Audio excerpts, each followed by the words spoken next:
Hi, good morning everyone. We are at Indie Hive Apiary.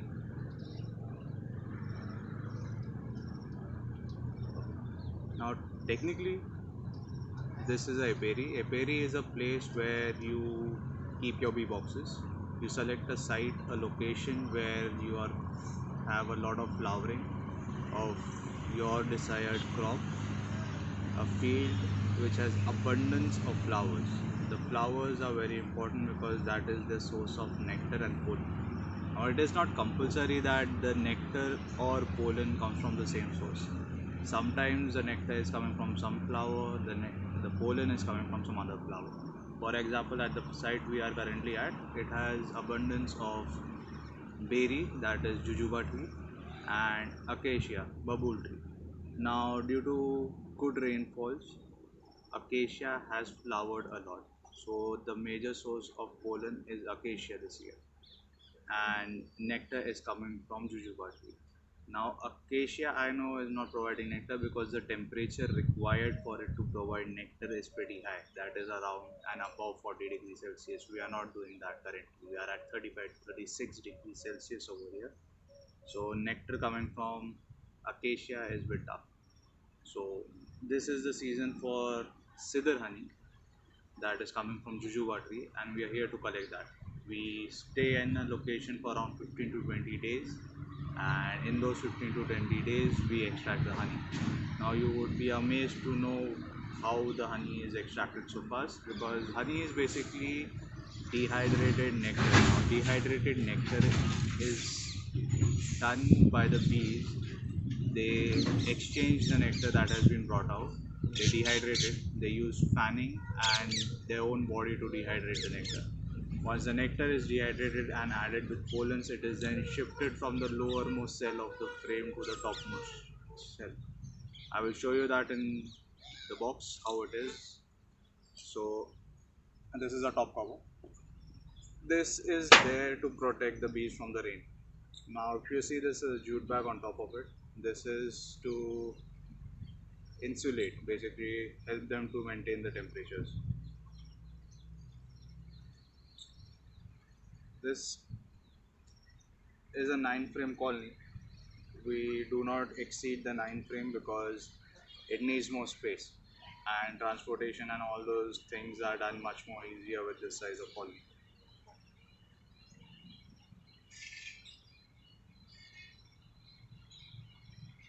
Due to propolis, it is pretty hard to remove them, but propolis is something that is very important. Propolis is like the medicines of the bee. They collect a lot of tree sap that is high in micronutrients, which help them take care of the immune system. Now, if these bees are attacked by any kind of diseases, it is the pollen and the propolis that is going to help them come out of it. It provides them with everything that they need to fight off any kind of infection. Now, this is a typical frame of bees. Now, if you see, the worker bees are currently working on it. They are gonna start storing the nectar from down here. As soon the fresh nectar comes down over here. After that, slowly and slowly keeps rising up. Now in few frames you will see a lot of brood on this patch.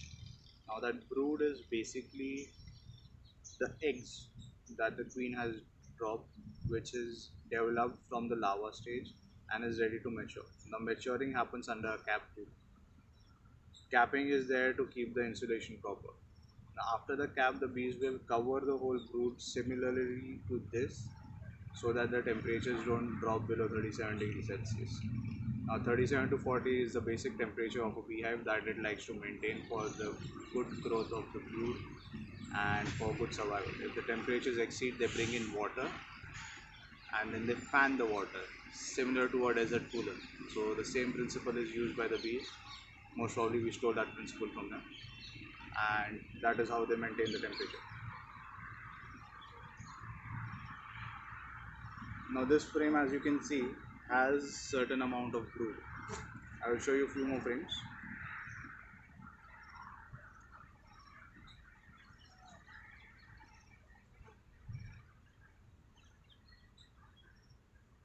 It is a tedious job. Generally we use tools to remove the frames, but yeah. Now if you can see, this has a lot of brood. The brood is very important for the maintenance of the size of colony. Now the bees have a life expectancy of 40 days. Now 40 days is not a long period of time, and the hatching takes place between 21 to 24 days.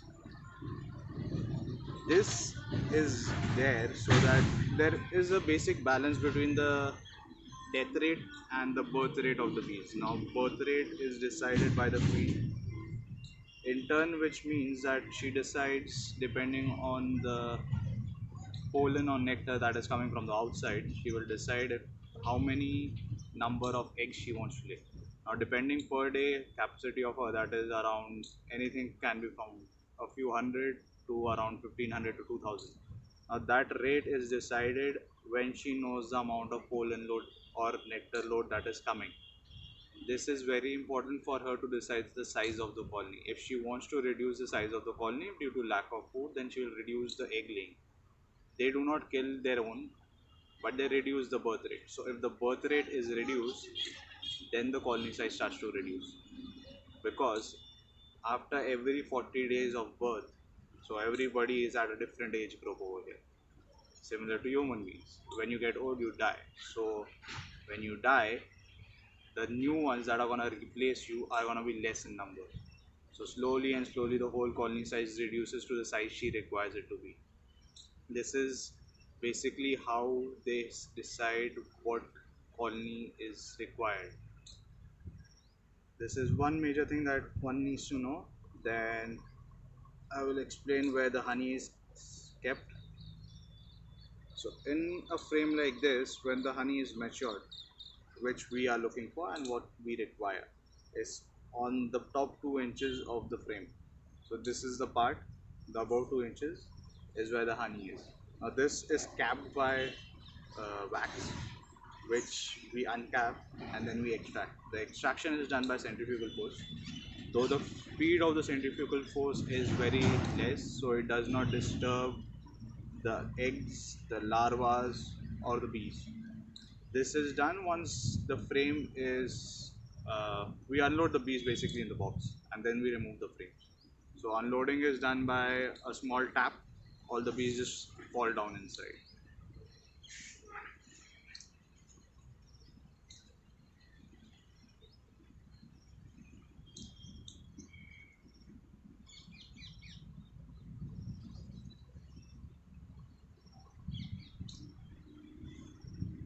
Though this camera is not that great that I would be able to show you eggs, but we can provide you with some images from online, because it is very hard for a camera phone to take pictures of eggs. So this whole frame, if you can see, there is no brood on it because there are fresh eggs into this. Now eggs are as the size of a small, even smaller than a rice grain. So they are so small that it is pretty hard for even a naked eye, untrained eye to find them. Now these eggs will then mature into larvae, which will be fed by royal jelly. Now royal jelly is something that is excreted by the nurse bees. Nurse bees are the fresh bees that are coming out of the brooding. They are in the first few days of their life, they are nurse bees, and they will take care of the repair, maintenance, cleaning, and taking care of the kids, larvae for the first few days of their life of a worker bee. After the first few days, they will shift towards other duties.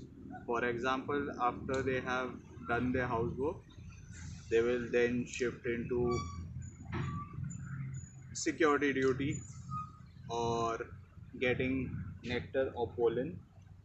The toughest job for a bee is to get water.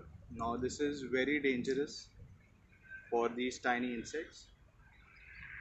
Many of them lose their life getting water. So, that is for the old age bee to do, the most experienced bee in the box.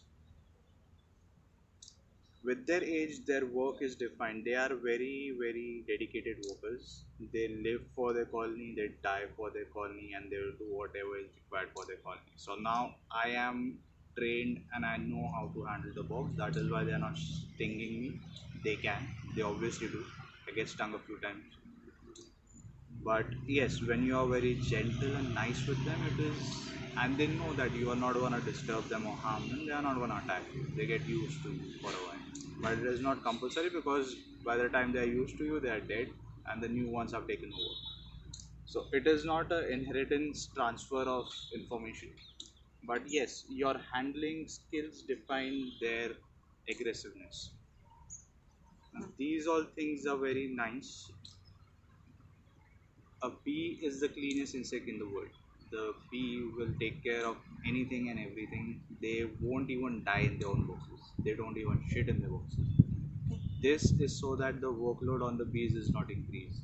Everybody takes care of themselves, but when required, for example, when a bee is getting propolis, is very very sticky substance. It is again carried on the hind legs where the pollen is carried. That is removed by other bees. Unlike with pollen, where they themselves take care of the removal, packaging, and everything, propolis has to be taken care by others. So this is a basic general overview of a bee colony, what they work and how they are. We might get into more details about what you wish to know and everything slowly and steadily. Thank you.